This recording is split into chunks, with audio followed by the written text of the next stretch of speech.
I am in the car या फिर we are on the बस, विच वन इज़ करेक्ट। या मज़ीद अगर मैं इसको आसान अल्फाज में कहूँ तो अगर मैं ऐसे ऑप्शन दूँ, I am in the car या फिर I am on the car, we are in the bus या वी आर ऑन द बस, विच सेंटेंस इज़ करेक्ट, कौन सा वाला आपके ख्याल में ठीक होगा? एट द बैंक या फिर इन द बैंक, इसमें से आपको क्या लगता है कि कौन सा वाला ठीक है? मोस्टली आप टाइम के साथ बुक्स में देखते हैं इन टाइम भी लिखा होता है और ऑन टाइम भी लिखा होता है, तो कौन सा वाला आपके ख्याल में ठीक है? या अगर आप भी कंफ्यूज होते हैं इन, ऑन और एट को लेके, तो इंशाल्लाह आज की इस वीडियो में हम इस कॉन्सेप्ट को क्लियर करेंगे और आपका ये वाला प्रॉब्लम भी सॉल्व हो जाएगा। तो चलिए अपनी वीडियो को स्टार्ट करते हैं। आपके सामने एक वर्ड लिख रही हूँ,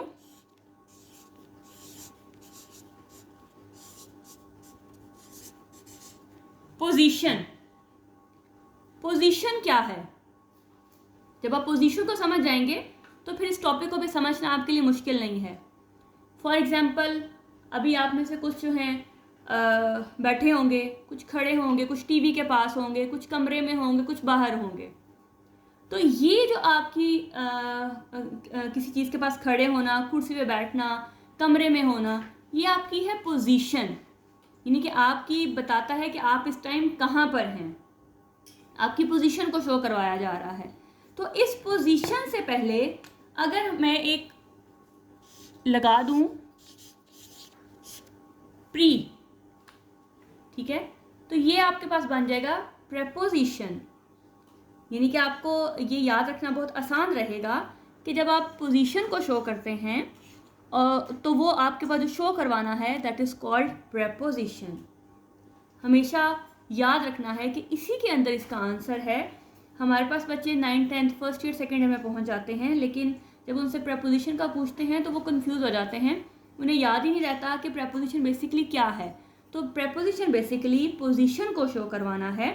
ये आसान अल्फाज में अगर आप डेफिनेशन को याद रखना चाहें या इस टॉपिक को याद रखना चाहें तो आप ये कह सकते हैं कि जब आप पोजीशन को शो करवाते हैं तो दैट इज़ कॉल्ड प्रेपोजिशन। ये तो सिंपल अल्फाज में इसकी डेफिनेशन हो गई।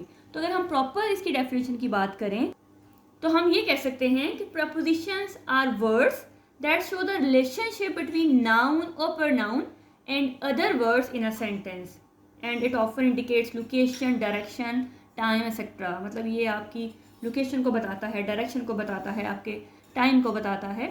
तो यहाँ पे हम अभी फ़िलहाल जो है 3 प्रपोजिशन को डिस्कस करेंगे, इन, ऑन और एट। ये ज़्यादा कंफ्यूजिंग है, नहीं समझ आती कि कहाँ इन लगाना है, कहाँ ऑन लगाना है और कहाँ एट लगाना है। तो अभी उनकी हम बात करते हैं। तो उससे पहले एक एग्जांपल अगर मैं आपको दूं, the book is on the table. तो देखें, अब यहाँ पे वो कह रहा है the book is on the table. तो अब बुक कहाँ पे है? देखें, ये जो बुक है, the book is on the table, ये बुक कहाँ पे है? ये है टेबल के ऊपर, ऑन ऊपर, तो ये इसकी पोजीशन है। यहाँ पे बुक की पोजीशन जो है वो ऑन द टेबल है, तो यहाँ पे ये आपके पास होगा प्रेपोजिशन। तो चलिए अब हम इन, ऑन और एट को डिटेल से एक्सप्लेन करते हैं और देखते हैं कि इन तीनों के दरमियान क्या डिफरेंस है, कौन सा वाला कहाँ पे आता है। और मुझे उम्मीद है कि आपको अच्छे से समझ आ जाएगी। अगर आप इस वीडियो को ध्यान से देखेंगे तो आपका ये कॉन्सेप्ट भी इंशाल्लाह क्लियर हो जाएगा।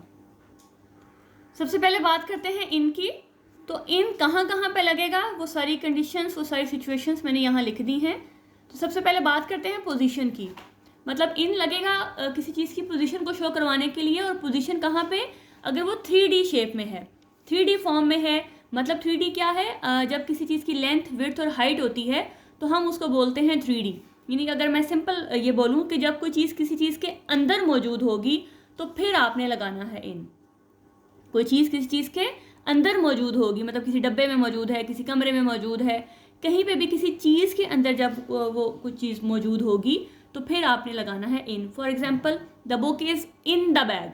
अब देखें, इन द बैग, बैग के अंदर है। जब आपने बात करनी है कि किताब जो है बैग के अंदर है तो फिर आपने लगाना है इन द बैग।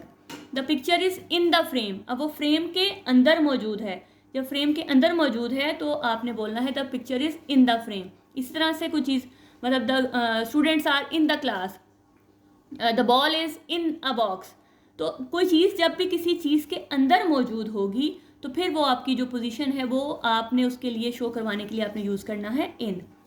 इसी तरह से नेक्स्ट आपके पास है, आप किसी चीज़ का मतलब टेरिटरी, मतलब के एरिया या रीजन को शो करवाने के लिए है आप इन का यूज़ करते हो। जैसे he lives in London, in Europe, in the world. तो जब आपने किसी भी चीज़ का एरिया शो करना है तब भी आपने इन का इस्तेमाल करना है। नेक्स्ट है आपका कार या वैन के लिए भी आपने इन का यूज़ करना है, in the car, in the van. अगर आपकी चीज़ें जो हैं वो कार के अंदर हैं तब भी आप बोलोगे my keys are in the car, I am in the car. अब यहाँ पे इन द कार और ऑन द बस में क्या फ़र्क है, आप पहले एक दफ़ा इन और ऑन को समझ लें, फिर हम एट द एंड उन दोनों के डिफरेंस को भी क्लियर करेंगे। उसके बाद है आपके पास, अगर आपने लोकेशन शो करवानी है कहाँ पे, इन वाटर। अगर आपके लिए लोकेशन शो करवानी है इन वाटर तो भी आपने इन का इस्तेमाल करना है। जैसे the boat is floating in the lake, ठीक, पानी के अंदर अगर आप वो है तो आप बोलोगे the boat is floating in the lake, या फिर the boat is floating in the sea, the boat is floating in a river, they are swimming in the pool. तो जब भी कोई चीज़ को शो करवाना है आपने पानी के अंदर, तो पानी के अंदर भी आपने इन का इस्तेमाल करना है। इस तरह से जब सीजन्स, डिकेड या ईयर या मंथ्स की बात होगी तब भी हमने इन का इस्तेमाल करना है। जैसे the festival is held in summer, the company was founded in 1990s, the event took place in 2012, the project will start in January. तो यहाँ पे देखें, सीज़न के लिए, डिकेड के लिए, ईयर के लिए, मंथ के लिए, हमने सब के लिए इन के, वो गर्मियों में शुरू होगा, वो 1990 से शुरू था, वो 2012 से शुरू था, वो जनवरी में शुरू होगा। तो जब हमने इस तरह से बात करनी है तो भी हमने इन लगाना है। इस तरह से आपने अगर पॉइंट की बात करनी, in the morning, in the evening, तो भी आपने इन का इस्तेमाल करना है। लेकिन नाइट के अलावा यहाँ पे आपने नाइट के साथ इन नहीं लगाना, नाइट के साथ एट आएगा, और वो क्यों आएगा उसको हम जब हम एट को डिस्कस करेंगे तो आपको मैं एक्सप्लेन करूँगी। इस तरह से जब हमारे पास प्रिंटेड मीडिया की बात हो, जैसे आपकी किताब है, न्यूज़पेपर है, कुछ भी जो प्रिंट फॉर्म में होगा, ठीक है, जो रिटन फॉर्म में होगा, तब भी आपने वहाँ पे इन का इस्तेमाल करना है। जैसे the article is published in the newspaper, the article is published in a book, the story is in the latest edition. तो ठीक है, मतलब कि जब कोई चीज़ रिटन फॉर्म में होगी तब भी आपने उसके लिए इन का इस्तेमाल करना है। जी नेक्स्ट बात करते हैं, जब आप किसी से इमोशनली अटैच होते हैं या आप डिवोशन का जो है वो शो करते हैं या इन्वॉल्वमेंट शो करते हैं किसी चीज़ के अंदर, तब भी आपने वहाँ पे इन का इस्तेमाल करना है। जैसे she is deeply in love with her mother, तो अब यहाँ पे क्योंकि उसकी अटैचमेंट है, उसकी इन्वॉल्वमेंट है अपनी माँ के साथ, तो आपने वहाँ पे इन का इस्तेमाल करना है कि she is deeply in love with her mother. I deal in clothes, अब यहाँ पे ये नहीं है कि वो खुद इन्वॉल्व है, ऐसा नहीं है, मतलब खुद उसके अंदर शामिल है। अब वो अपना वो बिज़नेस है उसका, कि इसका मतलब है कि वो कपड़े का कारोबार करता है, तो अब जाहिर है जो उसका अपना कारोबार है तो उसकी वहाँ उसके साथ एक अटैचमेंट है। तो आपने यहाँ पे भी आई डील इन क्लोथ्स, कोई भी जब बिज़नेस आप बात करेंगे ना तो उसके लिए आपने फिर इन का यूज़ करना है, क्योंकि जब किसी का कारोबार है तो डेफिनेटली वो उसकी अटैचमेंट है, उसकी डिवोशन है उसके साथ, उसकी इन्वॉल्वमेंट है। नेक्स्ट है they are in harmony with each other, वो आपस में एक दूसरे के साथ एक अच्छी अंडरस्टैंडिंग रखते हैं, तो वहाँ पे भी आपने इनका इस्तेमाल करना है। आई बिलीव इन अल्लाह, ठीक, अब जब आपने बिलीव की बात करनी है, फेथ की बात करनी है, तो भी आपने इनका इस्तेमाल करना है, तो आई बिलीव इन अल्लाह।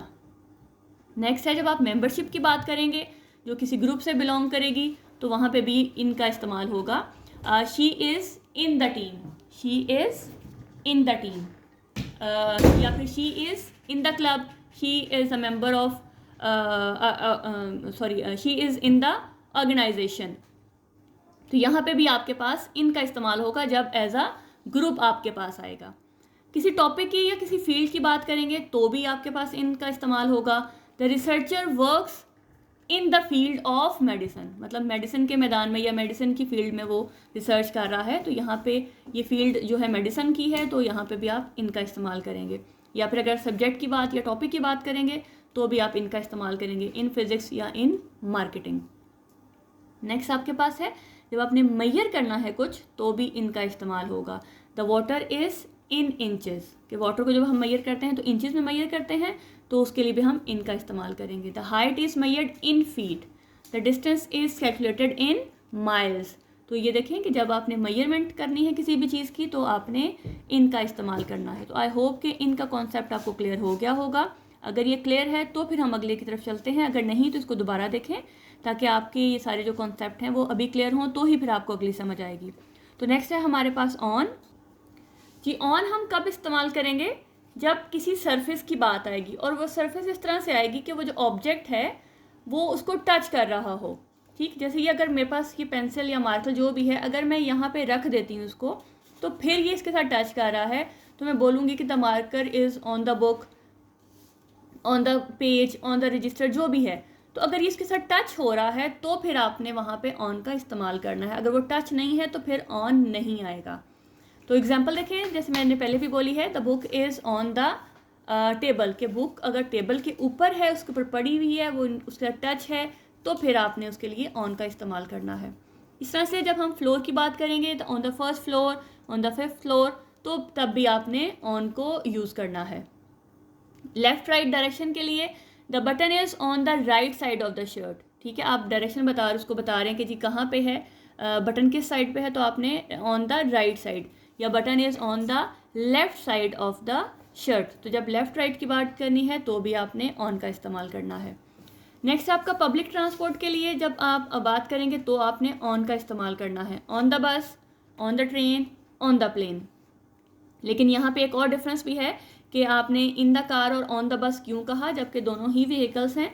तो ये भी आपको मैं एट द एंड इसको डिफरेंस को क्लियर करूँगी कि ऑन द बस और इन द कार में क्या फ़र्क है। एक दफ़ा हम इसको गो थ्रू कर लेते हैं, उसके बाद एट द एंड हम इसको डिफरेंस को क्लियर करेंगे। उसके बाद मीडिया, हमने कहा था जब हम प्रिंट मीडिया की बात करेंगे, यानी कि जो चीज़ कोई प्रिंट है, रिटन फॉर्म में है, तो उसके लिए इन यूज़ होगा, और कोई चीज़ मीडिया पे है तो उसके लिए हम ऑन यूज़ करेंगे।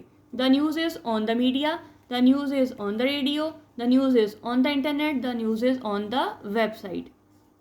तो अगर आपने इलेक्ट्रॉनिक मीडिया की बात करनी है तो फिर आपने वहाँ पे ऑन का इस्तेमाल करना है। नेक्स्ट आपके पास है डे, डेट या फेस्टिवल। ठीक है, डे, डेट या फेस्टिवल, और क्योंकि ये डे, डेट और फेस्टिवल जो है वो स्पेसिफिक पॉइंट होंगे। आप अगर किसी डे की बात करेंगे तो ज़ाहिर है हफ्ते के 7 दिनों में से किसी एक दिन की बात करेंगे। डेट की बात करेंगे तो पूरे महीने में से किसी एक डेट की बात करेंगे। फेस्टिवल है तो हर रोज़ तो फेस्टिवल नहीं है ना, आपके पास स्पेसिफिक फेस्टिवल हैं। तो जब स्पेसिफिक पॉइंट की बात करनी है तो आपने ऑन का यूज़ करना है। जैसे I will meet you on Friday, अब वो हफ्ते के 7 दिनों में से किसी एक दिन को सिलेक्ट कर रहा है, तो on Friday. The party is on June 12th, अब ये जून की एक पूरे साल में से एक स्पेसिफिक डेट है, एक स्पेसिफिक पॉइंट है, तो आपने ऑन का यूज़ करना है। The exam is on March 15th, अब ये मार्च 15 एक स्पेसिफिक पॉइंट है कि इस डेट से आपके एग्ज़ाम स्टार्ट होंगे, तो exam is on March 15th। इस तरह से on Eid, on my birthday, on the first day of summer, on the last day of summer, यानी कि जब आपने स्पेसिफिक कर दिया है किसी पॉइंट को, स्पेसिफिक कर दिया जाएगा तो फिर आपने वहाँ पे ऑन का इस्तेमाल करना है। एक और यूज़ है ऑन का जो हम करते हैं, वो है कि जब कंटिन्यूएशन और परसिस्टेंस इन एन एक्शन और स्टेट, मतलब कि कोई काम आप जारी रखते हैं, वो आपने छोड़ा नहीं, आप उसको जारी रखते हैं, तब भी आपने ऑन का इस्तेमाल करना है। जैसे ही कीप्स ऑन स्लीपिंग, वो सोया रहता है, अब वो उसने सोना ख़त्म नहीं किया, वो उसका वो जो सोना है वो जारी है, वो सोया रहता है, तो ही कीप्स ऑन स्लीपिंग। इस तरह से शी कैरीज ऑन वर्किंग, वो काम करती रहती है। They went on talking, the music went on playing, I will carry on with my studies, तो वो काम जो आप वो एक्शन या स्टेट आपका जो आप कंटिन्यू करते हो, उसको आप छोड़ नहीं रहे हो, उसको आप जारी रखते हो, तो तब भी आपने ऑन का इस्तेमाल करना है। तो ये जो बेसिक थे आपके पास, जहाँ कहाँ आपने ऑन का इस्तेमाल करना है, तो आई होप ये भी आपको क्लियर हो गया होगा। अगर ये क्लियर है तो फिर आप नेक्स्ट टॉपिक की तरफ चलें, अदरवाइज़ इसी को दोबारा देख के अपने पहले क्लियर जो कॉन्सेप्ट है उसको क्लियर करें। नेक्स्ट है हमारे पास ऐट। अब ऐट सबसे पहले कहाँ लगेगा, जब आपने किसी को अपनी लोकेशन बतानी हो। लोकेशन मतलब आप किस पॉइंट पे खड़े हैं। For example eight the red light, अब एट द रेड लाइट का मतलब ये नहीं कि आप लाइट के ऊपर खड़े हुए हैं, ऐसा नहीं है। फॉर एग्जाम्पल आप बाहर निकले हैं, किसी ने आपसे मिलना है या आपने किसी से मिलना है और आपको नहीं पता कि यहाँ पे कौन सी, मैं उसको क्या बताऊँ कि मैं कहाँ पे हूँ, तो वहाँ पे आसपास आपके कोई ना कोई ऐसी चीज़ होगी जो आप उसको बताओगे कि अच्छा यहाँ पे मैं खड़ा हूँ। तो अगर आपके पास कोई ट्रैफिक लाइट या कोई रेड लाइट है, तो आप अगर उसको ये कहते हो ना कि at the red light, I am at the red light, तो इट मीन्स कि you are near the red light, कि आप रेड लाइट के पास खड़े हैं। ऊपर नहीं होगा ये उसके, जब आपने किसी चीज़ को शो करवाना होगा मैं उसके बिल्कुल पास हूँ, तो फिर आपने वहाँ पे एट द जो भी पॉइंट आपका आएगा उसको शो करवाएंगे। मतलब आपने जब लोकेशन शो करवानी है कि आप उस चीज़ के पास हैं, तो फिर आप बोलेंगे eight the red light, at the door मतलब आप दरवाजे के पास हैं। The car is at the house, at the house मतलब घर के अंदर नहीं है, यानी कि घर के पास है। जब आपने घर के पास शो करवाना है तो आपने बोलना है एट द हाउस। इसी तरह से आपके पास जब आपने टॉप, बॉटम और एंड ऑफ की बात करनी है तो भी आपने एट का इस्तेमाल करना है, जैसे at the top of the stairs, at the bottom of the page, at the end of the street. तो जब आपने टॉप, बॉटम और एंड ऑफ को भी शो करवाना है तो भी आपने एट को यूज़ करना है। नेक्स्ट आपके पास स्किल्स या अपनी एबिलिटी को शो करवाना है या नहीं शो करवाना है। फॉर एग्जाम्पल जैसे आई एम गुड एट कुकिंग, मैं खाना पकाने में अच्छी हूँ, या अगर मैं कहूँ कि मैं खाना पकाने में अच्छी नहीं हूँ तो मैं बोलूँगी I am not good at cooking. तो जब आपके कोई भी किसी की भी एबिलिटी या स्किल्स हैं उसको जब शो करवाया जाता है तो भी एट का इस्तेमाल होता है। वो हैं तो आप लगा दोगे, अगर नहीं है तो फिर नॉट का यूज़ हो जाएगा। इस तरह से I am good at tennis, I am good at singing, I am good at dancing, I am good at solving puzzle and I am good at playing chess. तो ये सारी की सारी एबिलिटीज़ या स्किल्स हैं जिसको शो करवाने के लिए हम एट लगाएंगे। इस तरह से स्कूल, यूनिवर्सिटी, होम या वर्क को जब शो करवाया जाएगा तो भी एट का इस्तेमाल होगा। शी इज़ एट यूनिवर्सिटी, अब इस एट यूनिवर्सिटी का मतलब है कि जब यूनिवर्सिटी ज़ाहिर है बहुत बड़ी है, उसके अंदर क्लासेस भी हैं, उसके अंदर स्टाफ रूम है, लैब्स हैं, लाइब्रेरी है। तो जब आप किसी स्पेसिफिक पॉइंट पे नहीं हैं, आप बस यूनिवर्सिटी के अंदर हैं, तो आप बोलोगे शी इज़ एट यूनिवर्सिटी या आई एम एट यूनिवर्सिटी। तो उसका मतलब होगा कि हो सकता है आप ग्राउंड में हैं, हो सकता है आप आगे पीछे हैं। तो जब आपने प्रॉपर अपनी जगह नहीं बताई, मतलब क्लास में नहीं है, आप ग्राउंड में हैं, तो आप बोलोगे आई एम एट यूनिवर्सिटी। इसी तरह से I am at college, I am at school. At home मतलब कि एट होम आप तब बोलोगे जब आप अपने घर में मौजूद हो, जहाँ पे आप रिलैक्सेशन फील करते हैं। अदरवाइज़ हम इन होम तब बोलते हैं जब आप किसी बिल्डिंग में हैं, जहाँ पे आपके साथ जो खाली एक मटीरियलिस्टिक जो चीज़ है वो है। लेकिन जब एट होम बोला जाता है तो इसका मतलब है कि आप अपने रिलेशन के साथ हैं, जो उनके साथ आप की फीलिंग्स हैं, अटैचमेंट्स हैं, आप जहाँ रिलैक्सेशन फील करते हैं, तब आप बोलोगे एट होम। इस तरह से जब आपने अपनी लोकेशन शो करवानी है तो आप बोलोगे एट वर्क। नेक्स्ट है आपके पास क्लॉक टाइम या स्पेसिफिक टाइम। जब आपने घड़ी का टाइम बताना हो ना, जैसे आप बताएं जी टाइम क्या हुआ, तो आप बोलते हो जी एट 2 o'clock, या आपने 2 PM आपने अपनी जो है वो टाइम को शो करवाना है। या आप ये कहो कि जी मैंने 2 बजे आऊँगा, तो I will meet you at 2 PM। या फिर आप एट नून बोल सकते हैं, एट वीकेंड या एट सनसेट। ये आपके पास स्पेसिफिक टाइम है कि at noon, at weekend, at sunset. तो क्लॉक टाइम या स्पेसिफिक टाइम को शो करवाने के लिए भी हम एट का यूज़ करते हैं। यानी कि जब आपने घड़ी के मुताबिक किसी से मिलना है, घड़ी के टाइम के मुताबिक किसी से मिलना है, तो आप बोलोगे एट 2 PM। और जब आप स्पेसिफिक पॉइंट की बात करेंगे तो आप जो है तब भी ऐड लगाएंगे। दोनों ही सूटेबल हैं, क्योंकि ये भी आपके पास एक किस्म का स्पेसिफिक टाइम ही है। इसको आप क्लॉक टाइम भी बोल सकते हैं, स्पेसिफिक टाइम भी बोल सकते हैं, लेकिन ये डेफिनेटली आपके पास स्पेसिफिक टाइम है, तो इन दोनों के साथ जो है वो हम ऐड का यूज़ करेंगे। नेक्स्ट है जब हमने एज को शो करवाना हो, यानी कि एज की बात करनी हो अपने, जैसे मैं 19 साल की उम्र से ये काम कर रहा था, तो मतलब जैसे at 19 I was working in a company, या he will play cricket at 30, कि वो 30 की उम्र में क्रिकेट खेलेगा। तो इस तरह के जब आपने शो करवानी हो एज, तो तब भी आप एट का इस्तेमाल करेंगे।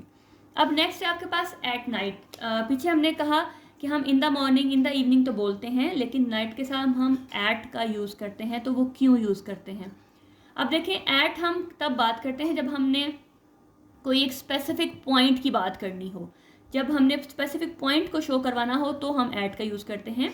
मतलब जैसे मैंने यहाँ लिखा कि at emphasises the precise moment like at sunset. अब देखें सनसेट, ऐसा तो नहीं कि हम सारे टाइम को जो है, सूरज तो सारा टाइम निकला होता है तो हम हर टाइम को, सारे के टाइम को सनसेट नहीं बोलते। एक स्पेसिफिक टाइम है जिसमें सनसेट होता है। नून का भी एक स्पेसिफिक टाइम है, इस तरह डॉन का भी एक स्पेसिफिक टाइम है। तो ये सारे के सारे आपके पास स्पेसिफिक टाइम है, तो ये क्योंकि स्पेसिफिक हैं तो हमने एट लगाना है। इस तरह से जो नाइट है ये भी कहा जाता है कि एक प्रॉपर एक पीरियड ऑफ टाइम है, एक ऐसा टाइम है, हम सारी रात को रात नहीं कह सकते, हमारे पास एक स्पेसिफिक पीरियड है जिस ऑफ डार्कनेस है जिसको हम नाइट बोलते हैं। तो वो भी क्योंकि स्पेसिफिक है इसलिए हम नाइट के साथ एट का यूज़ करेंगे। तो हम कहेंगे कि night is considered a specific moment और पीरियड ऑफ डार्कनेस, तो that is why we are using at with night. तो आई होप कि समझ आ रहा होगा कि हमने नाइट के साथ एट क्यों लगाया, क्योंकि ये एक स्पेसिफिक टाइम पीरियड है जिसको हम रात कहते हैं, नाइट कहते हैं। क्योंकि ऐसे तो नहीं है कि हम जैसे शाम हुई तो हमने कहा कि जी रात हो गई, ऐसा नहीं होता। हम पहले शाम बोलते हैं फिर रात बोलते हैं, तो वो एक ख़ास टाइम ऑफ पीरियड है जिसको नाइट कहा जाता है। तो इसलिए यहाँ पे हमने नाइट एट का यूज़ करना है। चलिए अब हम लास्ट में बात कर लेते हैं जिससे हमने अपने टॉपिक को स्टार्ट किया था कि हमने इनाकार बोलना है या ओनाकार बोलना है, इना बस बोलना है या फिर ओना बस बोलना है। अब देखें दोनों ही व्हीकल्स हैं अगर हम बात करें तो, लेकिन दोनों का एक माइनर सा डिफरेंस है।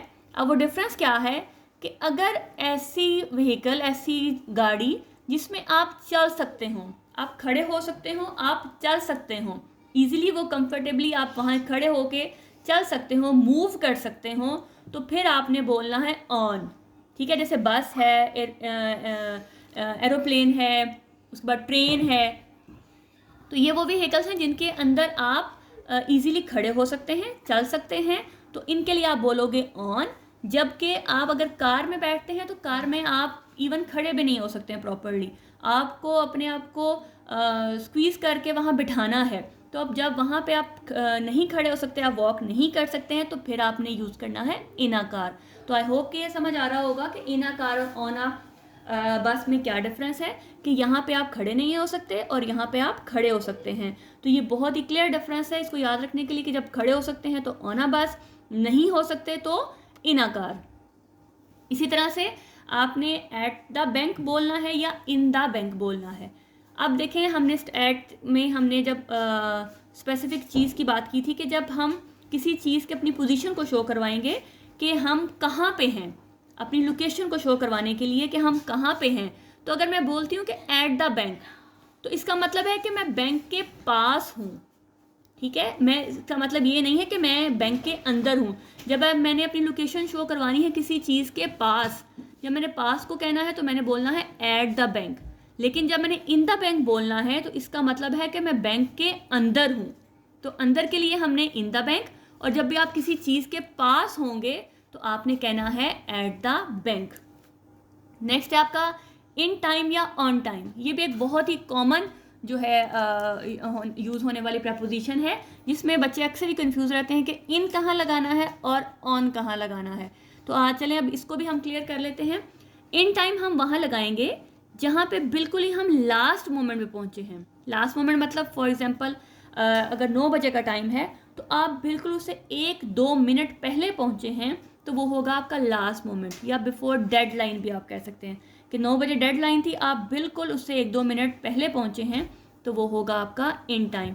या 3-4 मिनट जो भी, मतलब बिल्कुल उसके पास वाला जो टाइम है उस पर अगर आप पहुँचते हैं तो वो आपका होगा इन टाइम। जैसे आई arrive for the interview in time, कि यानी कि बिल्कुल इंटरव्यू जो है वो बिल्कुल स्टार्ट होने वाला था और मैं वहाँ पे पहुँच गया। तो जब आप ऐसे बोलेंगे तो आप बोलेंगे आई arrive for the interview in time. I submit my project in time, कि बिल्कुल डेडलाइन थी, बिल्कुल आखिरी डेट थी और मैंने वहाँ पे जाके जो है अपना प्रोजेक्ट जमा करवा दिया। तो I submit my project in time.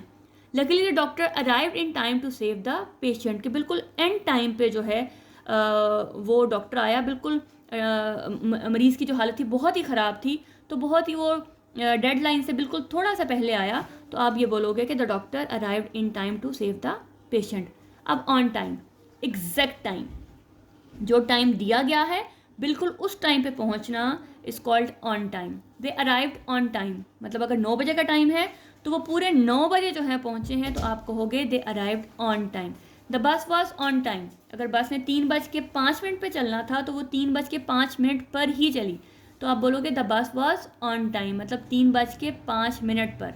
Exact time, the match started on time, कि मैच ने अगर 12:02 पर स्टार्ट होना था तो 12:02 पर ही स्टार्ट हुआ, तो ये आपका होगा ऑन टाइम। तो जब एग्जैक्ट टाइम की बात करनी है ऑन टाइम, जब बिल्कुल डेड लाइन आपने उससे पहले अगर आप आ गए हैं तो वो है आपका इन टाइम।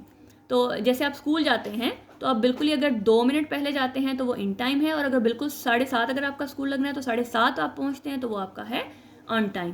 तो आई होप कि आपको समझ आया होगा। कमेंट करके लाजमी बताइएगा कि आपको कॉन्सेप्ट क्लियर हुए या नहीं हुए। आज की इस वीडियो में हमने इन, ऑन और एट को डिस्कस किया है। नेक्स्ट वीडियो में हम बाकी प्रपोजिशन को डिस्कस करेंगे, क्योंकि ये इन, ऑन और एट जो है बहुत कंफ्यूजिंग है। सबको अगर हम एक ही वीडियो में डिस्कस करेंगे तो वो आपके लिए समझना मुश्किल हो जाएगा। तो पहले अपने इन कॉन्सेप्ट्स को क्लियर करें, फिर हम इंशाल्लाह नेक्स्ट वीडियो में नेक्स्ट प्रपोजिशन को डिस्कस करेंगे। लाजमी बताइएगा कि आपको कैसी लगी वीडियो। लाइक कीजिएगा, अगर आप न्यू हैं तो सब्सक्राइब कीजिएगा, ताकि आपको next grammatical videos easy way में समझने के लिए ऑटोमेटिकली आपके मोबाइल पे आपको मिलती रहें। अपना बहुत ख्याल रखिएगा। अल्लाह हाफिज़।